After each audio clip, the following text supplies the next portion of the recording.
Obviously, big game tomorrow against a TCU team that's really well coached. Has a star player in Bain, a big guy inside, and Samuel, who's always inside the lane and around the rim. Um, so we got to keep him off the glass. We got to contest the three ball at Bain. And Nebenhart at the small forward position has great athleticism, combination of athleticism and strength. Eric, I guess Bain's a real elite three-point shooter, and their team's leading the Big 12. It must be up pretty high nationally. You guys obviously have been leading the nation most of the season in three-point defense. How do you see that matchup? Yeah, I mean, I think that, TCU's going to, they're going to, Coach Dixon, they do what they do. We played them a couple years ago at Staples Center, and they execute really well offensively. They do a good job of getting their best players the ball and their best player shots. They're still going to shoot threes, and we have to do as good a job as we can contesting the three. And what do you remember about that game? I guess it was 84-80 a couple of years ago. Yeah. Both teams are pretty good. They had more size than we did. Let's see. As far as Bain, what makes him so good? What's he do to get all those points? Yeah, I think he's just improved so much as a player.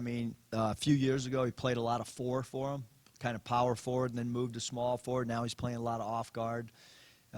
So he's always been a really good three-point shooter. He's a really good rebounder for his position. He's strong. And obviously he's improved his ball handling as well and his ability to create his own shot.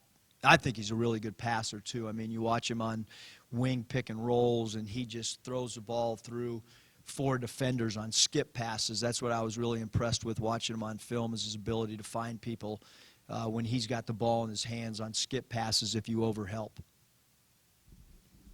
In the kind of a time of adversity right now that Jimmy was just talking about, what is a player like Jimmy's, graduate transfer, what's his leadership been like? Yeah, I think that, the guys that have been through, like guys like Jimmy and Adrio that have been through 3 years, of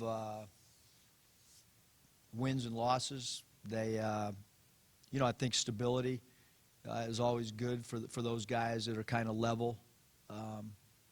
For guys like me that are up and down, like a yo-yo, not so good when you lose. Got a real interesting text this morning from Mason about how I needed to bring energy today. I don't know if I've ever had a player text me as I'm waking up that I need to bring energy, but I'm going to bring energy as soon as we're done with this because Mason Jones told me to. Coach, do you maybe anticipate making some changes to starting a lineup or maybe stick with the status quo? Yeah, I think certainly there's thought process, and tomorrow I'll probably leave to go work out about 7 in the morning, and I always take my dog Swish for the walk, and on that walk tomorrow we'll probably discuss the starting lineup, and I'll pretty much take his lead for what he says. But in all seriousness, yes, could be. They might have to do some new graphics for the starting five. How has Isaiah kind of handled some of those struggles that he's had offensively the last 3 games, and how have some of the other team members maybe? Yeah, I think all of it. I think every baseball player goes through a hitting slump, and pitchers go through where they might not throw strikes or shooters, and it's not just one guy. It's everybody in basketball, whether it's Steph Curry or whoever. You're always going to have ebbs and flows throughout a season, and he's done a good job too, fighting through fatigue and a little injury and such. So I think that there's a lot of combination of why players have good games, and so I think that his teammates are still trying to get him the basketball, and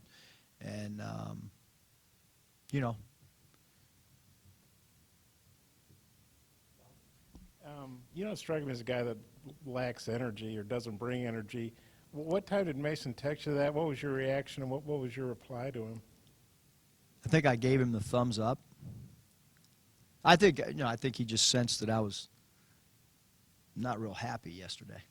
Down in the dumps a little bit.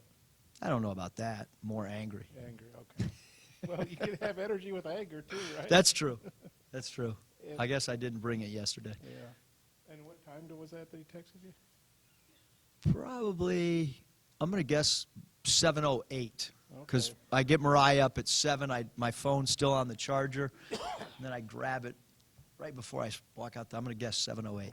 And TCU had a couple tough road losses, I guess, to OU and I think West Virginia, and then they came back home and had a huge win against Texas Tech. Well, what did you see from them, the Texas Tech game? And I guess just what impresses you about them overall? Again, just, like a premier scorer in Bain who's really hard to guard. So you got a guard who shoots a high percentage from 3. You have an inside guy in Samuels who can really rebound the ball. You have a really good athletic small forward, and then you add 2 grad transfers in Grayer, who plays the power forward spot, although he's really like a 3-2. So kind of like our team where they're playing Grayer as a perimeter stretch 4, who's a pretty good rebounder at his position.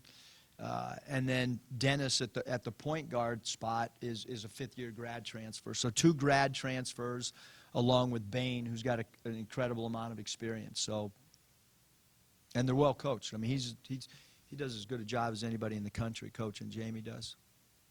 Go back and look at that first half when Reggie kind of really gave you another spark and Scylla kind of finally got going back. I mean, what can you take away from that as you kind of move in to this back half of your schedule?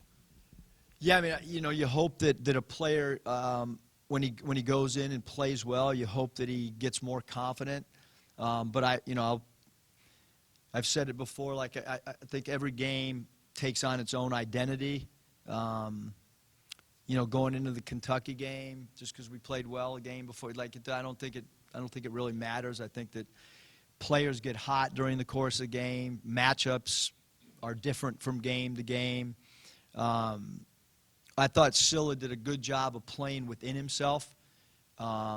He knew that in order for him to turn 1 minute into 3 minutes, into 6 minutes, into 10 minutes, was to not turn the basketball over, rebound, and defend. And then he supplied, he made a 3 because he was open, and his feet were set, and it was a really good shot. And then he did a great job of what we call our weak side pairs action, where he set a screen for a shooter, and then he slipped for an easy layup. And then he converted the layup. And then Reggie's done a great job in our dunker spot, hanging around the baseline and kind of ghosting himself, and then finding open gaps and catching the ball and finishing the ball in traffic. And SEC length has not bothered Reggie around the rim finishing. So certainly those 2 guys, we hope that their confidence has grown with recent play. You mentioned there might be some lineup changes, changes in the graphics. Can you be more specific, or would you? Not really. 'Cause, again, I'm just going to take that Saturday morning stroll with Swish, and we'll let marketing people know that to have a few different graphics ready if we're going to use our social media and put a starting 5 out there, because I know that's really important that thing gets out there before tip-off. On TCU to read about it, right? That would be true. You think Mason's going to energy out and maybe bring more positive energy? No, I just think it's energy. Yeah. I think he was. I probably shouldn't have brought that up, Bob. But No, it's good. It's good. No, we love stuff like that.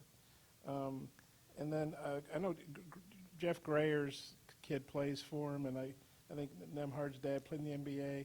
You seem like or coached that with or against everybody. Did you have experience with their dad? yeah, Jair came on a visit here. He was one of the guys that we brought in. And yes, I do know Jeff. He was a great player. Played in the NBA and also played in the minor leagues. And then Nemhard's dad was an unbelievable minor league player.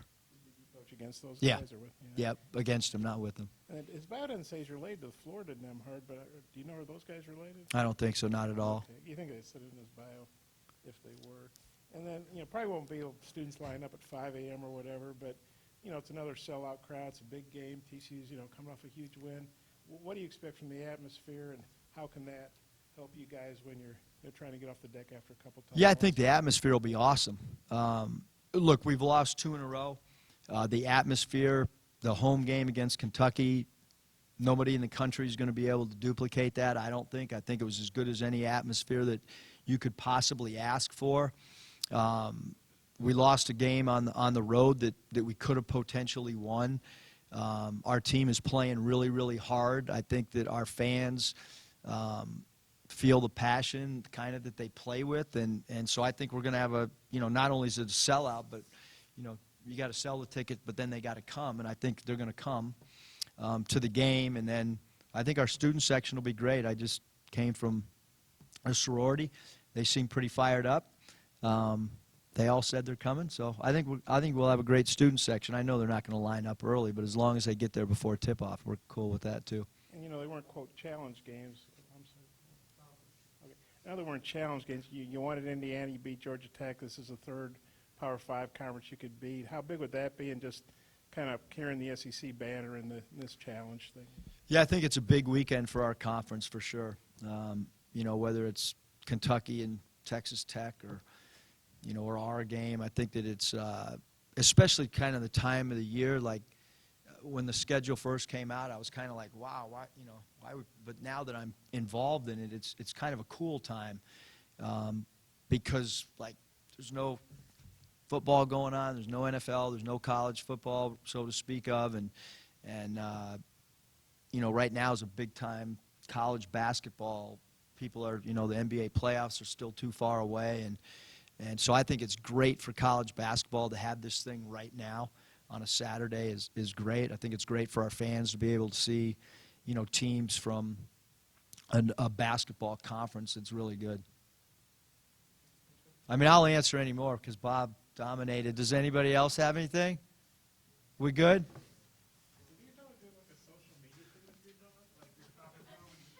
If I could have a platform, I might.